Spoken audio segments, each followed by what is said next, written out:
এটা আবার কোনো গাড়ি হলো? এরকম গাড়ি তো আমার ড্রাইভার চালায়। গাড়ি তো ড্রাইভারই চালাই। না মানে আমি যেটা পার্সোনাল ইউজ করি তার নাম হলো BMW 13 Pro Max।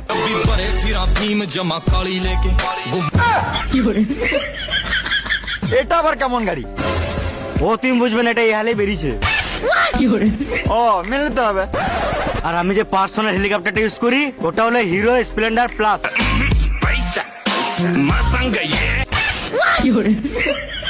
আর আমার ড্রাইভার সাইকেল চালায়। সাইকেল? সোনার। বেশ বন্ধু, বেশি বলে লাভ নাই, না তো পেছনে গুন্ডা লেগে যাবে। বেশ, ধরো একটা সেলফি তুলে নি। তোমরা যা বড় লোক, আমার ভাগ্যে যদি পড়ে যাবে দেখা না হয় তোমার সাথে।